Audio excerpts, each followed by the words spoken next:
In my classroom for the last couple of years, we have a class blog. A blog is a place on the internet where you can upload information, photos, and videos. And for a classroom teacher, it's really a great place to put all kinds of information about things that you're doing in your class. I've used it a number of different ways, and one way I've done it is as a class newsletter. So I would post up videos and photos and newsletter information about what the children have done in class that week.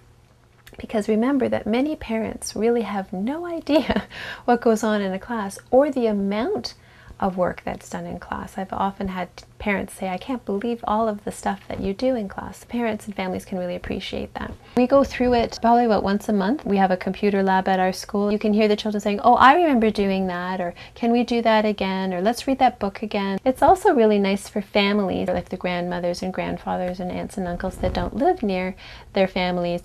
You can give the blog address to them and then they can look at it from wherever they are. In my particular school, that's a big issue where a lot of extended family don't live in the same country, and I often get comments that, you know, grandma really likes looking at what the children have been doing, and that when they talk on the phone they can talk about different things that they've been doing in class. The third thing that the blog has done for me personally is as a reflective process. So every week I kind of force myself to sit down and I'm uploading the pictures, but I kind of look at what we've done through the week, and it really helps my brain understand and think about, maybe we should do more on this, maybe we're kind of done with that one, maybe I haven't done as much of this particular thing as I should be. Really thinking at what went really well and maybe what didn't go so well. And having done this for several years, I now have a visual, easily accessible resource that I can go back, and if I'm thinking, my goodness, when did we do that unit?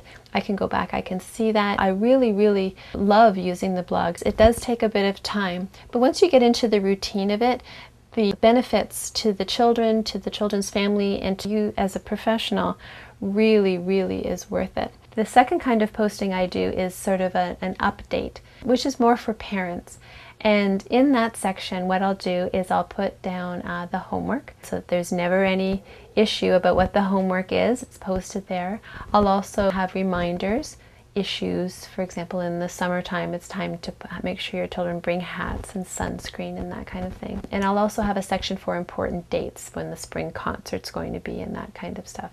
So that in one place, you have basically all of the information that you need to know about what's happening in your classroom every day. One other thing that I like to do is I like to do movies, either movies of the children talking about the work that they've done, documenting their process, but I also have students make their own movies, because that's another way of telling a story, of course, having them write a script, having them do credits, having them do movies as well. Keeping a classroom weekly blog is a lot of effort.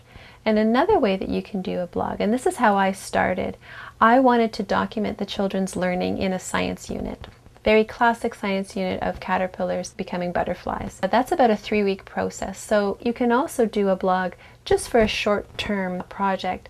And so then you can have the children post the kinds of research that you're doing. You can have pictures of what they're making or what's happening. What I like to do in science is have the children talk about their theories. So you could record them and do a little podcast, or you could simply write down their sentences. And then you have this linear progression of the students learning. So having it done for one particular project in science or social studies, or even if you're studying a particular author, that's a nice way to do a blog, because it has a finite time frame to it.